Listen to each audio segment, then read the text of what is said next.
Hymnus Paradisi by Herbert Howells, completed for the 1950 festival, based on his earlier requiem of 1932 and written in memory of his 9-year-old son Michael, who died suddenly of polio, is more than a requiem. I think it's one of the most perfect, profound and personal artistic works on loss in the 20th century. I want to share with you today what I think it's about and the remarkable way in which Howells draws his son into this music. Michael's presence is constant in Hymnus. It's what makes the piece both unique and uniquely modern. This talk, therefore, will be quite philosophical and quite theological, but I hope I can share something of my deep admiration for this profound and life-changing work. I'd like you to close your eyes for a moment and imagine, if you can, paradise. For each of us, this will be something quite specific, possibly unique. However, I suspect there will be some shared cultural themes rooted in our own experiences and beliefs. In your mind, paradise might be a beautiful landscape, a lush garden, a special place, even your favourite pub. Maybe you're at the Three Choirs Festival, a form of musical paradise. Today's talk is about paradise in the creative imagination of one man, Herbert Howells, and I believe it's one of the most interesting aspects of this remarkable composer. Herbert Howells is a fascinating figure for so many reasons. Born in the small harbour town of Lydney on the banks of the Severn River in Gloucestershire, his was an extraordinary story of growth and success. From the first short tune he wrote for his school assemblies as a boy, to the music he wrote for 2 coronations. And that journey from small schoolroom to Westminster Abbey, where he was eventually buried, defined the sound of Anglican choral music in the 20th century like no one else. And as a series of recent podcasts from the Herbert Howells Society has shown, he continues to be a strong influence to composers, particularly choral composers, all around the world in our present time. Those days, as the youngest of 8 children, the son of a painter-decorator who was declared bankrupt several times, led Howells to reinvent himself throughout his life. We recently lost the wonderful scholar and writer Diana McVeagh, that tiny titan of British music history writing. I loved to discuss Howells with her. She'd studied and worked alongside him at the Royal College of Music, and she was an exceptional judge of character. For her, there were several Howellses, and we'd discuss those various characters and the complexity of his personality. I think this is one of the most fundamental aspects of any understanding of Howells. Howells was an actor. He put on an act for so many with cultivated accent and meticulous dress. As Diana put it, I always felt he was giving a performance which I rather wanted to clap, it was so good. I found there were 3 Herberts which could be disconcerting. There was the simple, direct and serious professional colleague, very easy to get on with. Then there was the inheritor of a great tradition. As he walked down the college corridor, one could see a ghostly procession of Parry, Elgar, Stanford, Sir Hugh Allen, lined up behind him. Then there was Herbert the great flirt, and woe betide you if you approached him in the wrong mood. Those were the 3 Herberts that Diana met, but there were many more. And this idea that he was giving a performance was intrinsic to his professional life. His teaching, his broadcasting, his examining, his adjudicating, and of course, his composing. He would often stand and recite poetry to students, exploring all the different ways in which a single line or word might be manipulated for different meanings by an actor or composer. While these performances are lost to time, we do have the numerous settings of the Te Deum, the Magnificat, and the Nunc Dimittis texts, ones he would go back to again and again. They were like puzzles to him. How can I accept exactly the same words differently, often to create a different mood? The creation of a mood was one of his creative focuses throughout his career, and the variety of interpretation in these settings is extraordinary. In that context, it's not surprising that his daughter Ursula went on to be a celebrated actress. He was constantly taking her to the theatre and reading Shakespeare to her from a very young age. Herbert's own love of language began at a young age. He was drawn in particular to what he called immemorial prose that he found in his local church, hearing the Book of Common Prayer, the King James Bible and Coverdale's Psalms. His time in the choir of Lydney Parish Church was as much an education in the richness of language as anything musical. At the same time, his skills as a pianist were developing considerably under the teaching of Herbert Brewer, and by the time of his 16th birthday he'd memorised major works in the piano canon, including music by Mozart, Beethoven and Chopin, as well as contemporary composers like Rachmaninoff, to which he then added Elgar, Ravel and Debussy. The young Howells was destined for a career as a concert pianist and even gained a place at the Royal Academy of Music. However, one evening at the Three Choirs Festival changed that. Hearing Vaughan Williams's Fantasia on a Theme by Thomas Tallis in 1910, alongside Elgar's The Dream of Grontius, was a profound experience for Howells. Suddenly, he wanted to be a composer. In Gloucester in 2023, I spoke of what Howells might have heard in that Fantasia. The ways in which the mystical opening echoes the opening of Elgar's Apostles. The Spirit of the Lord is upon me, but then moves immediately to something much more French, a paraphrase of parallel fifths from Debussy's Hommage à Rameau in Book 1 of Images. Debussy's homage to Ravel, the father of French harmony, parallels Vaughan Williams's reverence for Thomas Tallis. Vaughan Williams draws on Tallis's harmony as much as the melody itself. Both contemporary composers were looking back to what they considered a golden age for French and English music, respectively. Rameau and Tallis, therefore, were symbolic not only of harmonic traditions, but of national musical success. In that earlier talk, I also suggested that Vaughan Williams's Fantasia might be heard as another deathbed dream work, like Elgar's Grontius, composed specifically as a prelude to it. Vaughan Williams used Thomas Tallis's tune in his English hymnal of 1906. But Vaughan Williams changed something fundamental. He didn't pair Tallis with the original raging words of Psalm 2, "Why fumest in sight?" but with words from Joseph Addison in the late 17th century, when rising from the bed of death. A deathbed text of repentance and judgment, but ultimately grace and redemption through Christ. It's a text of salvation. For me, Vaughan Williams's psalm prelude, his Fantasia, is ultimately a visionary one of paradise and reflects Addison's text. This is further confirmed by Vaughan Williams's association of that Tallis tune with John Bunyan's allegory, The Pilgrim's Progress of 1678. He used the Tallis theme in his 1906 incidental music for the stage version. Like Grontius, Pilgrim is another dream work, fully titled in the original Bunyan, The Pilgrim's Progress from this world to that which is to come, where paradise is found at the end of the journey in the celestial city. It's a work that's often described as transcendent. Its function is to take us beyond physical human experience, in this case giving us a vision of the celestial city.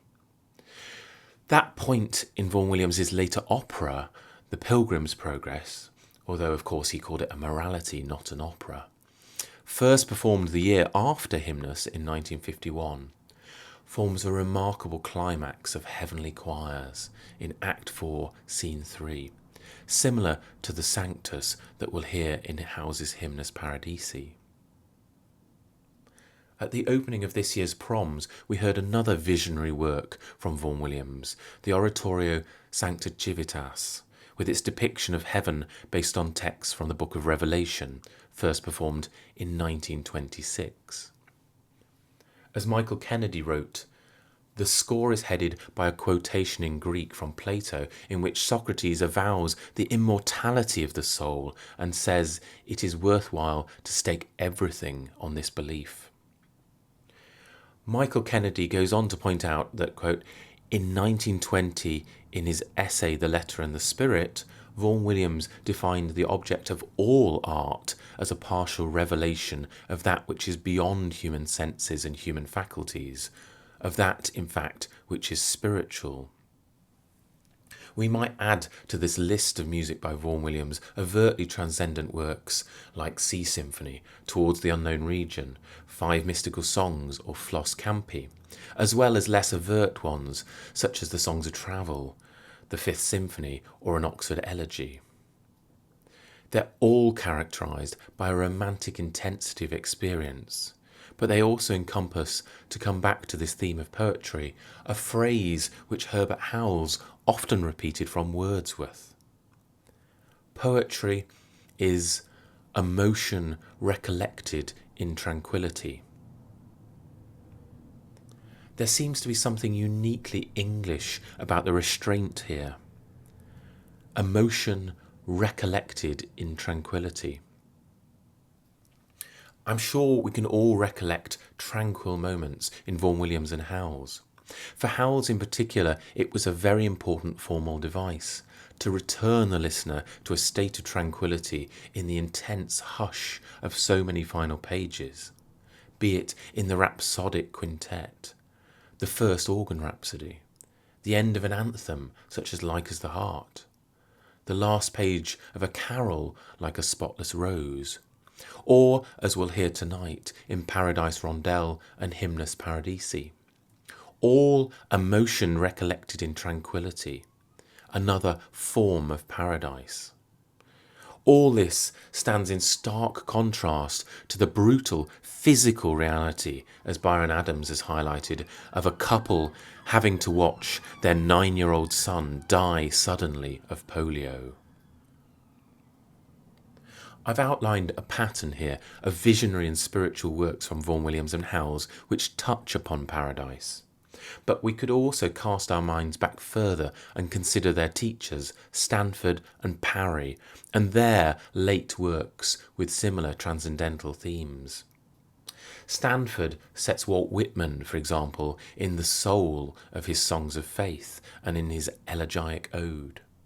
And in Hubert Parry, we could look to the extraordinary late philosophical works like The Vision of Life from 1907, in which Parry gives a very direct, humanist answer to our query about the nature of paradise. Awake, ye that live in darkness. Darkness serveth not for deeds of light. Where faith is, there is strength. Where truth is, there is joy. Where trust is, there is love. Where love is, there is heaven. There are strong elements here of Isaiah 9, verse 2. The people that walked in darkness have seen a great light, and they that dwell in the land of the shadow of death, upon them hath the light shined, famously set by Handel in Messiah. Howells cited Messiah as his favourite piece of music on several occasions, and he heard it first at the Three Choirs Festival in 1907. As we'll see, the symbol of light in darkness is central to Hymnus Paradisi. Two other works by Hubert Parry were paramount to Herbert Howells. The 1887 anthem, Blest Pair of Sirens, set in John Milton, and the set of 6 motets that form the Songs of Farewell. In Blest Pair of Sirens, Howells experienced not only Parry's uniquely English take on the musical language of Richard Wagner, but a form of ecstatic rhetoric which would influence every bar he ever wrote. So much of Howells is ecstatic rhetoric. Without Blest Pair, we simply wouldn't have Hymnus Paradisi. In its final lines, Blest Pair returns to the theme of light in paradise. Oh, may we soon again renew that song and keep in tune with heaven, till God ere long to his celestial concert us unite, to live with him and sing in endless morn of light. In Parry's songs of farewell, we find the blueprint of Howells's formal structure in Hymnus. Both have 6 individual movements with independent texts. Parry brings together these disparate poems, curating a larger philosophical statement on the nature of loss at a moment of profound spiritual crisis, as the Great War claimed some of his most gifted students. And the one that he believed would be the future of English music, Herbert Howells, was given a terminal diagnosis with Graves' disease. Parry paid for the experimental radium treatment that saved Howells's life, but Howells was forever haunted by a form of survivor's guilt that only intensified after the death of his son Michael in 1935. Parry established the fashion for this curated form, and we see it in so many works from his pupils writing in the interwar period, such as Dona Nobis Pacem of Vaughan Williams or Quo Vadis of George Dyson. All of these composers had had wartime experiences that changed their own sense of mortality, but perhaps none were affected as much as Ivor Gurney. To return to that fateful evening in 1910 and the first performance of the Tallis Fantasia, Howells loved to recall how Vaughan Williams descended from the stage and sat next to him for the Dream of Grontius.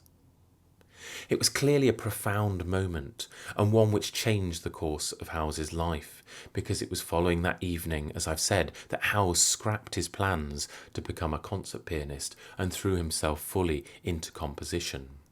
He shared that 3 choirs evening with Ivor Gurney, his fellow articled pupil of Herbert Brewer. They paced the streets of Gloucester for the rest of the night. Gurney was clearly another fundamental influence in Howells's poetic education, and as Howells once said, Gurney walking was Gurney composing. His mind constantly sang. And he went on to recall Gurney's playing of the Psalms in Gloucester Cathedral. Quote, I saw his gaze rest on a lovely east window. He knew what lay beyond it.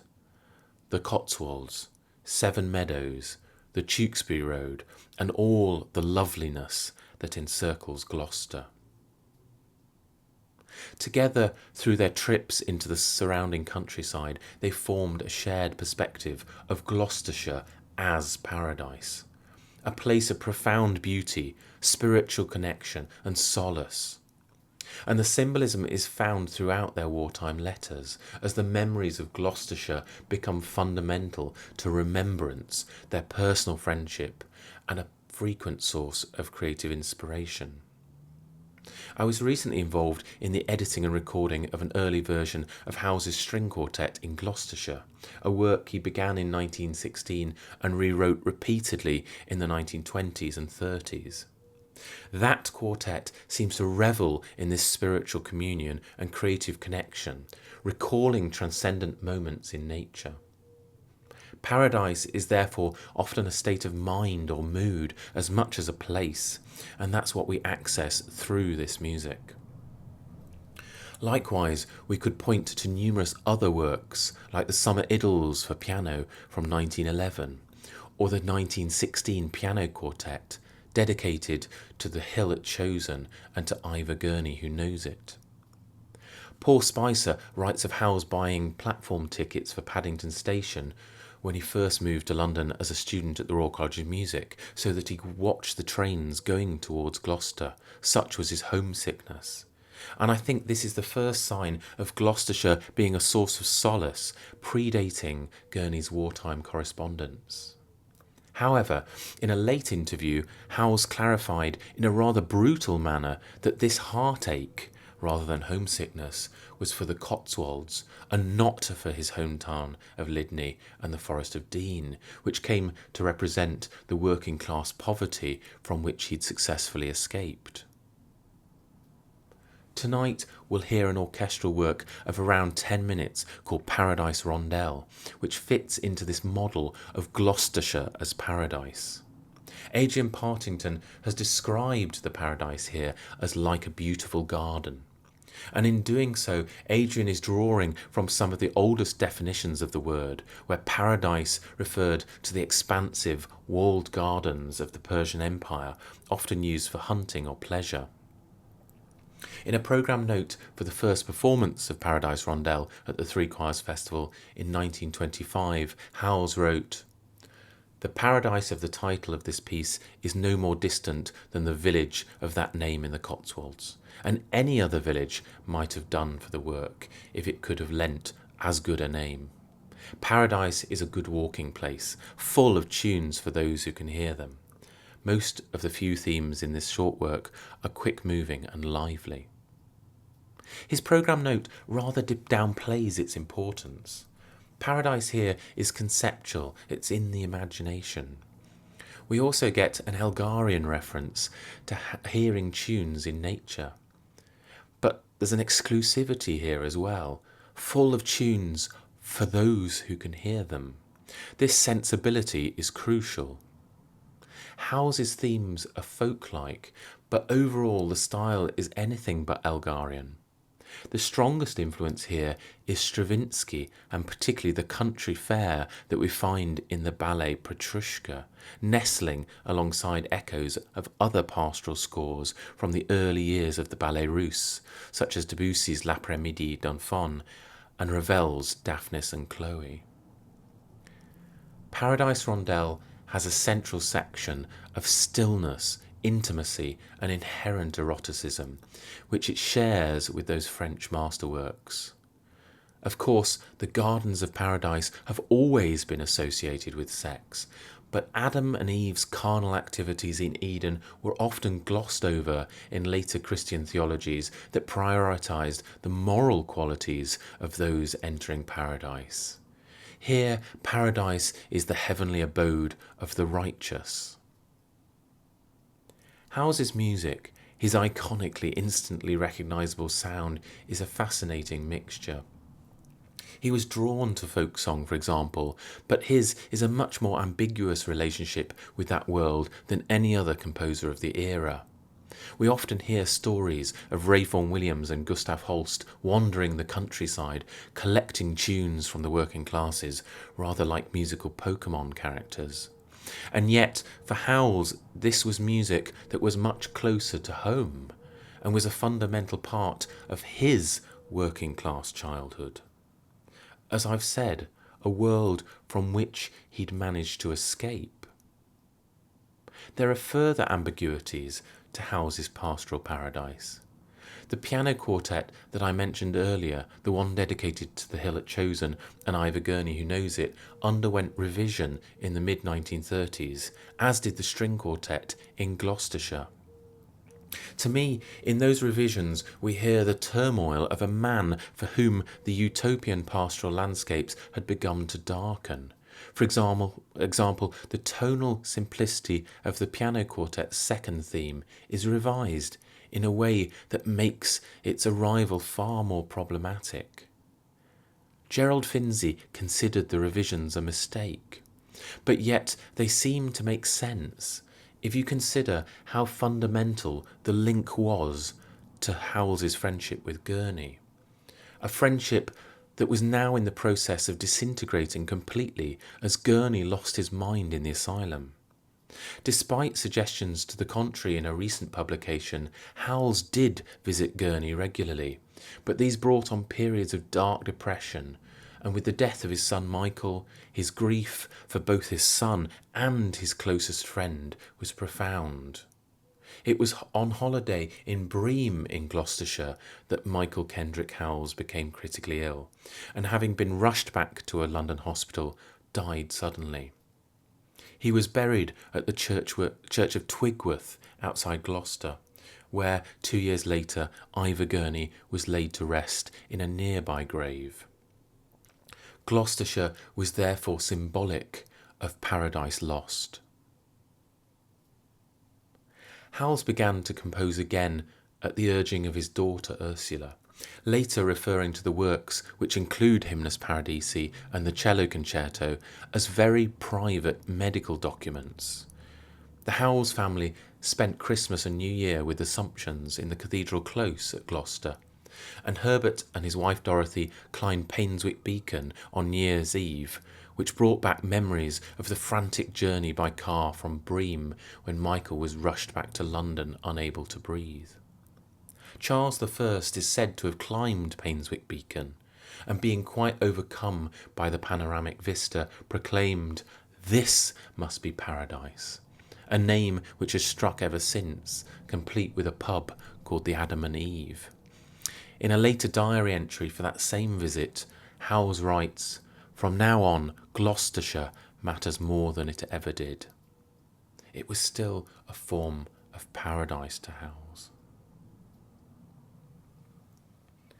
I referred earlier to the ecstatic rhetoric, which is characteristic of Parry's setting of Milton in Blest Pair of Sirens. As a student, Howells was given special permission by Parry to use his private library and borrow books, and I suspect that this was when Howells first read John Milton's Paradise Lost. He certainly knew the poem very well. In one notebook from Howells's estate, there is a collection of 9 essays on literary subjects. From the style and handwriting, these look to come from the 1930s and 40s, the same time as Howells was writing Hymnus Paradisi.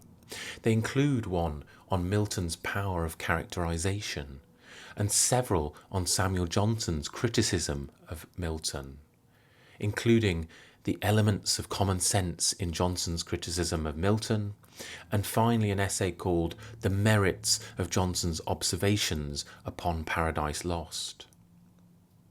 Pages and pages from Howells of detailed literary criticism, which Christopher Palmer claimed were written simply for pleasure.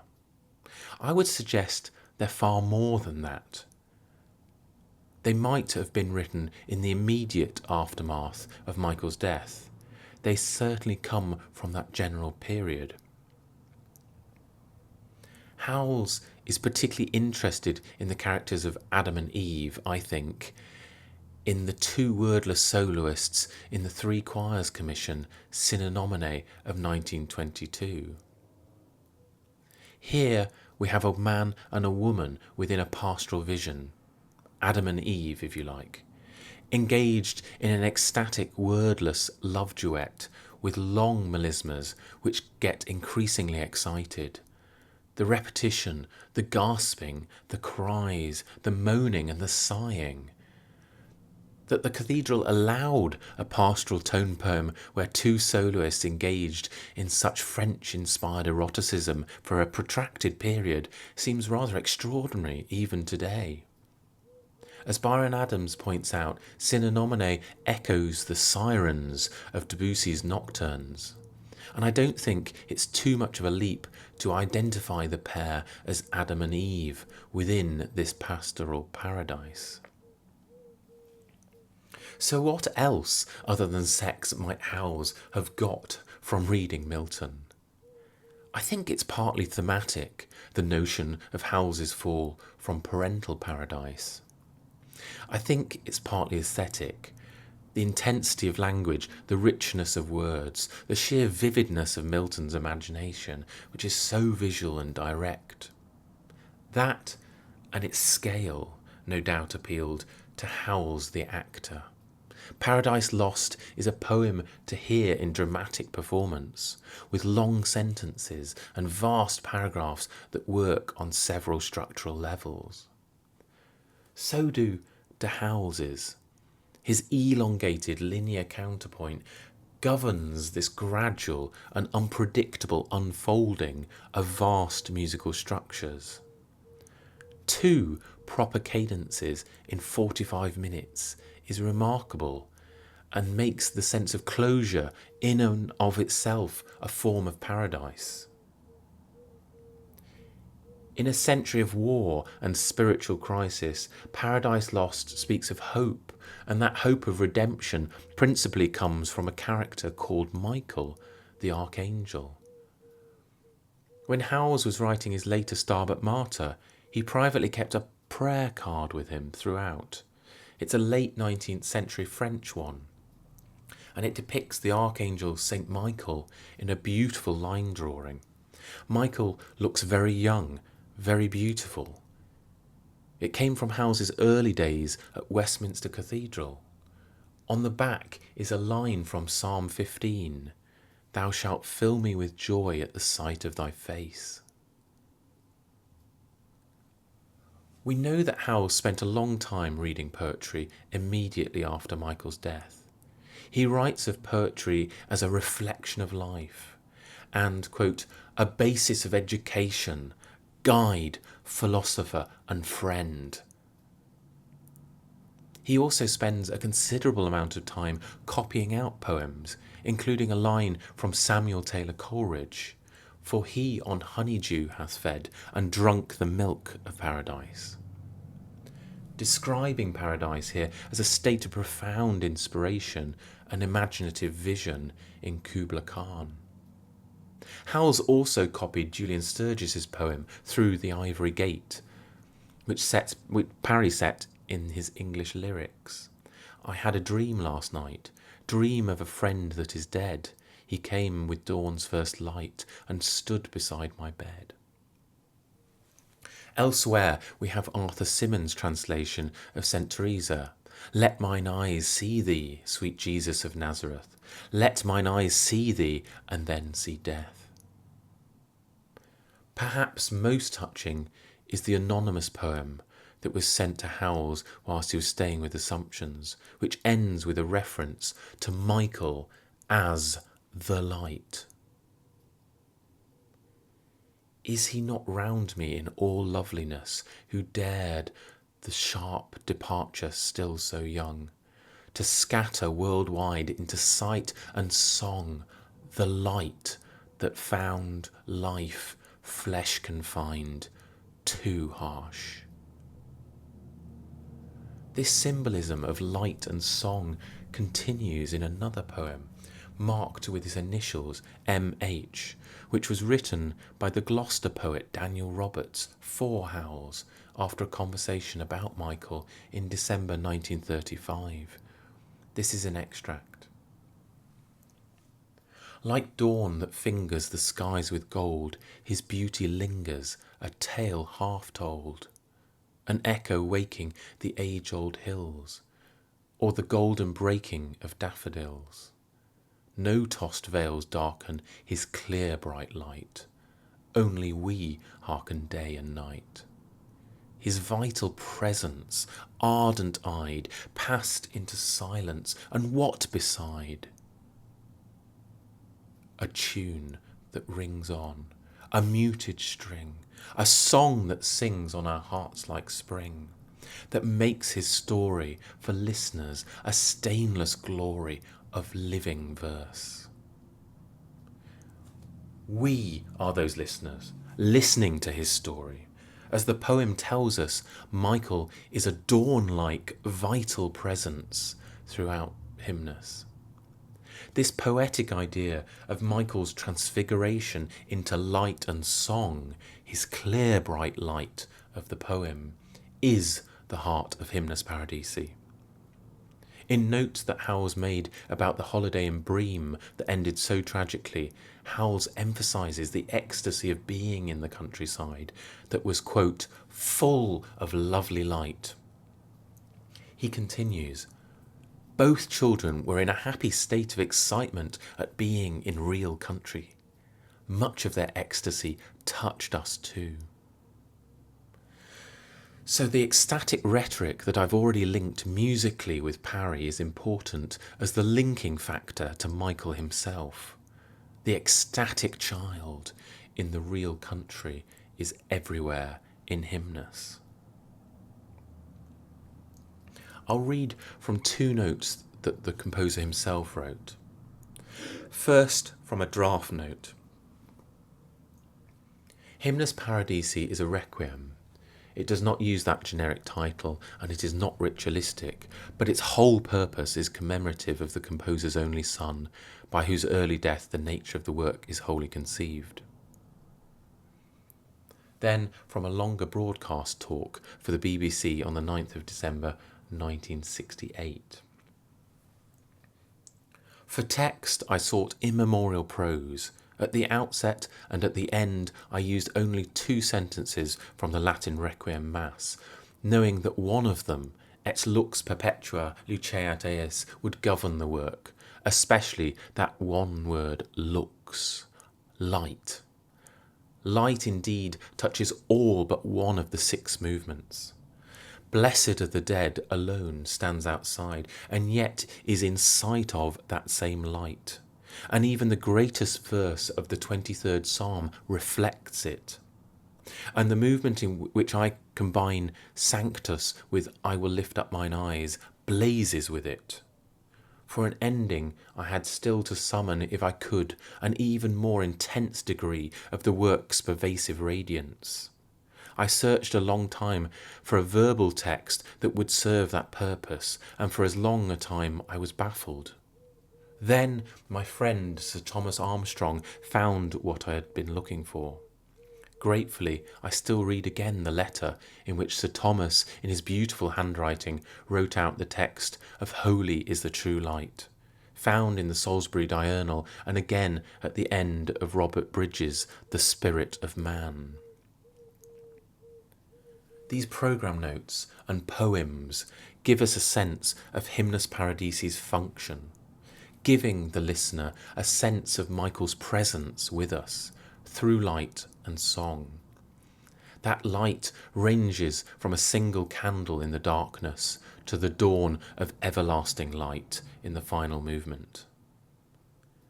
As a former organ scholar of Keble College, Oxford, I often visualise the pre-Raphaelite painter Holman Hunt's allegorical depiction of Christ as the light of the world, which hangs in Keble Chapel, a famous symbol of God's illuminating presence in the world. Elsewhere, I've outlined the ways in which the writing of the cello concerto functioned as a mourning ritual, to which Howells often returned on the anniversary of Michael's death. What is perhaps a slightly misleading element about that second note on Hymnus is that although Hymnus was finished in one form in 1938, the work predates Michael's death and was also the subject of much revision between 1938 and its premiere in 1950. Rather like the cello concerto, I think Howells kept returning to Hymnus in search of that light. Michael wrote one musical note in one of the Hymnus drafts, a C sharp that Joan Littlejohn has linked to the opening pedal of the Sanctus movement, a musical presence within the angelic hosts, holy, holy, holy. Many of you will know the unaccompanied requiem which Howells wrote at the request of Boris Ord of King's College, Cambridge in 1932, following the model of Walford Davis's A Short Requiem. I believe Howells always considered his requiem an early draft form of Hymnus, and that's why it was never released. As I've said already, Howells began Hymnus before Michael's death, possibly prompted by the death of Holst and Delius and Elgar in 1934. Nevertheless, the publication and widespread performance of the Requiem gives us a unique insight into Howells's changing beliefs. The Requiem begins with the movement Salvator Mundi, O Saviour of the world, who by thy cross and thy precious blood hast redeemed us. Save us and help us, we humbly beseech thee, O Lord. In the Requiem, redemption comes via the cross through sacrifice. With Howells's much more personal vision for Hymnus, the cross is the first thing to go. We are redeemed by the Spirit, the light. The Requiem Aeternam is retained, but again it's much more personalised, particularly through the use of the soprano solo, changing it from ritual to a much more extended reflection on perpetual light, which leads to 2 climaxes for the soprano soloist on top A's. Howells's vision is truly symphonic in the manner in which he builds up layers of sound. In contrast to the austerity of the Requiem, Hymnus fully embraces Hubert Parry's ecstatic rhetoric, constantly balancing the use of sustained dissonance and dramatic resolution. I spoke earlier of Howells the Actor, and then of Howells's fascination with characterization in Milton. It seems logical to consider what characters are present in Hymnus. We have a soprano and a tenor and a chorus. In the Requiem, all of the solo lines come from chorus members, so we don't have the same differentiation. This is a major change in Hymnus, and I'd like to consider the idea that building on Howells's emphasis on the personal nature of Hymnus, we might hear the tenor soloist in particular as reflecting his personal voice. The male and female soloists might be symbolic of the mourning parents, Herbert and Dorothy, symbolically present within the work in the same way that Michael himself is present. Adrian Partington asked me if the female soloist might also be Howells's young daughter, Ursula.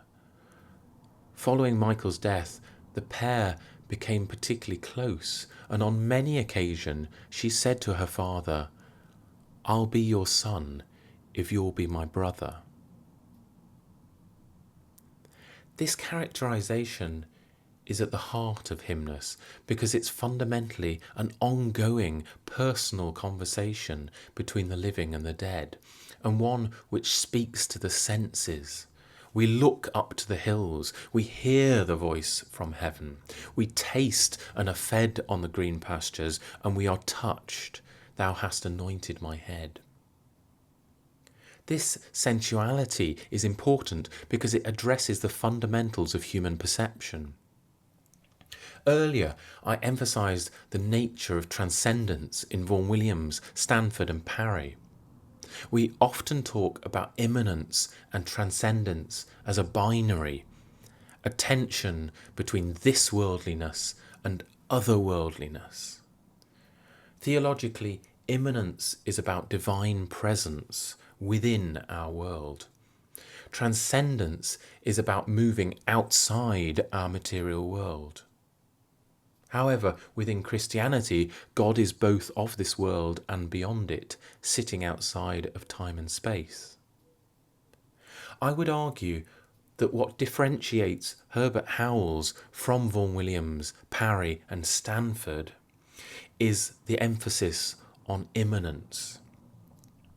For example, the 1941 anthem, Like as the Heart, demands of the living God, "When shall I come to appear before the presence of God?" Repeating the presence of God to reinforce the sense of earthly divine presence, of immanence. In Hymnus, Howells addresses this multiple times. The Lord is present as the shepherd in the third movement, setting Psalm 23. As thy loving kindness and mercy shall follow me all the days of my life. The final line here, I will dwell in the house of the Lord forever, always makes me think of Howells refusing to leave the church at Twigmouth days after laying Michael to rest there, and Herbert Sumption finally having to drag him away. Ursula said they lived in church after Michael's death. For Howells, whose church music career really exploded after this, he really did dwell in the house of the Lord forever. He wanted to feel Michael's presence. Howells's is a fundamentally earthly paradise. In the fourth movement, he combines the Sanctus text of the Mass with Psalm 121. Thus an angelic host affirm, pleni sunt celi et terra gloria tua. Both heaven and earth are full of thy glory. Immanence is then confirmed in the Psalm of the Living. I will lift up mine eyes unto the hills, from whence cometh my help. Again, referring to the Lord who hath made heaven and earth. The Sanctus music, with its triadic construction and scoring for upper voices, is intrinsically Holstian. It sounds like Holst. Gustav Holst had been a close friend of Howells, and I've argued elsewhere that Holst was the most profound influence on the church music of Howells. Several of the canticle settings paraphrase moments in the planets, and Howells's anthem, a sequence for St. Michael in which the choir scream Michael at the opening, is a similar paraphrase of Holst's choral Fantasia opening.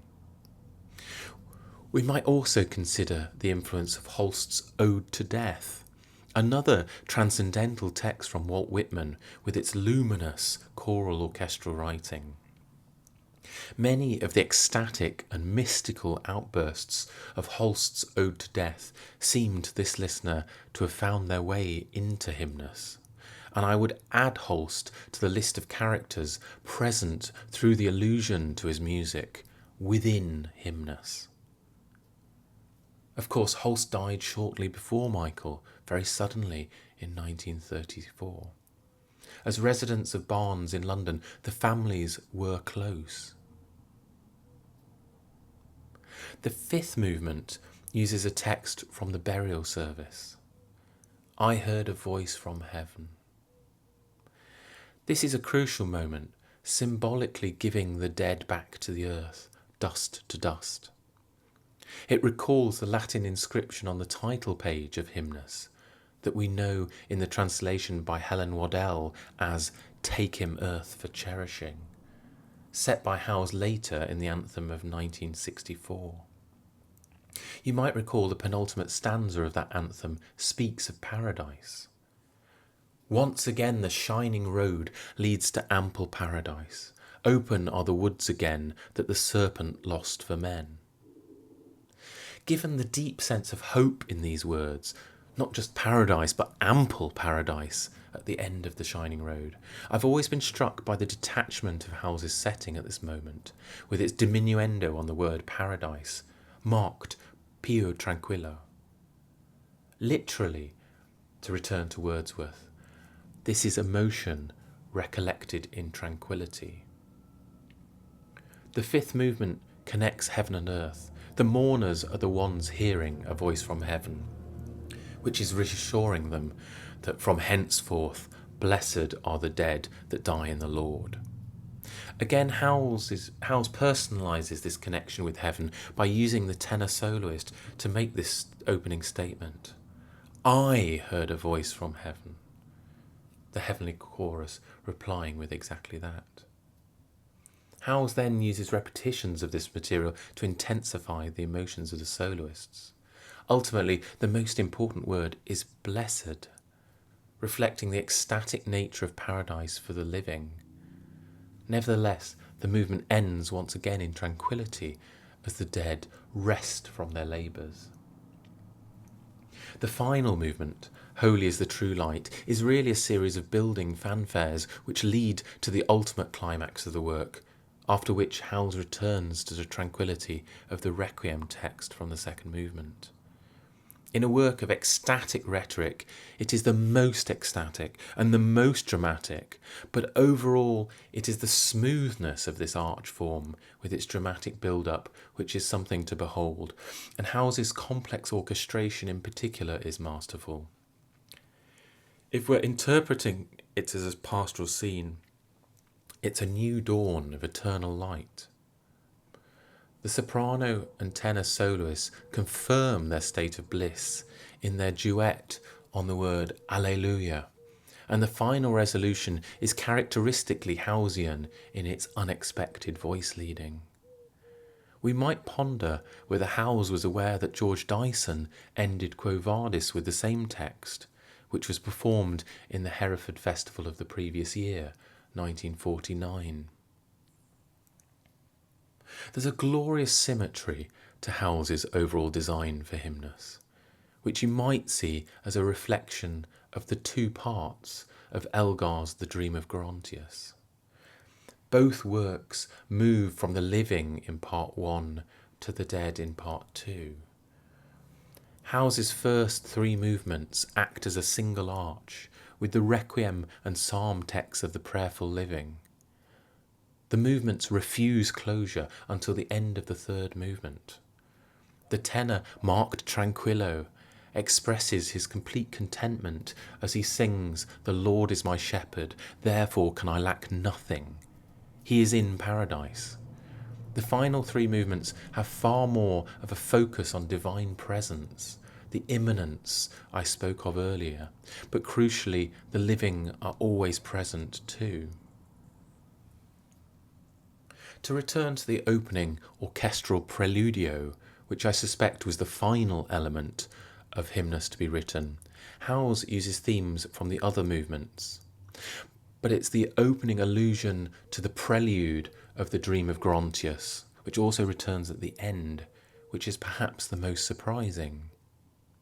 It not only places Hymnus firmly within that oratorio tradition, but it memorialises Elgar the composer, who had died the year before Michael, in orchestral writing which owes a great deal to him. The darkness of Howells's prelude is mirrored in his own later De Profundis preludes, reflecting the Psalm 130 verse 1. "Out of the deep have I called unto thee, O Lord. Lord, hear my voice." Both for organ, one written in 1938 to form the first of a second set of psalm preludes, which opens with a distorted paraphrase of that mystical, spaced-out Tallis Fantasia opening, and the second from 1958, initially intended as part of a third set of psalm preludes. They're both associated with Michael's death. We might imagine the Hymnus Preludio as another musical reflection on that psalm. "Out of the deep I cry." Howells was writing the concerto for string orchestra at the same time as Hymnus, and the middle movement there is jointly dedicated to the memory of Michael Howells and Edward Elgar. The writing is possibly the most searing and expressionist he ever wrote. Howells heard Elgar's introduction allegro at the 1910 festival, only days after experiencing the Tallis Fantasia. For Howells, these two works represented the pinnacle of the English string tradition, and they were therefore crucial in providing inspiration for his own concerto. So, for those two reasons, we might add Edward Elgar to our list of characters present within Hymnus Paradisi. This Elgarian presence, particularly in part 1 of Hymnus, is important because I think it also links to the inherently Catholic nature of the text and music. Howells's thematic material in the prelude is all chant-like, and when the requiem words from the Latin rite come in for the second movement, it's presented in a double choir texture and style which links not only with Howells's own unaccompanied requiem from which it's taken, but all of the unaccompanied choral music which he wrote for Westminster Roman Catholic Cathedral. Part 1 is an Elgarian Catholic vision. Several commentators have also heard the influence of Delius. I would point to Howells's own commentary on the ecstasy of Delius's Walt Whitman settings in Songs of Farewell or Sea Drift. Delius, of course, is another 1934 death, and it's possible, as I've said, that Hymnus began life as a triple tribute to Holst, Elgar and Delius. Having focused on Paradise for such a long time, it might surprise you to learn that Hymnus Paradisi was not Herbert Howells' own title. It was one suggested by Herbert Sumption. However, given how close Sumption and Howells were following Michael's death, and throughout the protracted process of composition, it's understandable that Howells, a composer for whom words meant a great deal, immediately adopted the suggested title.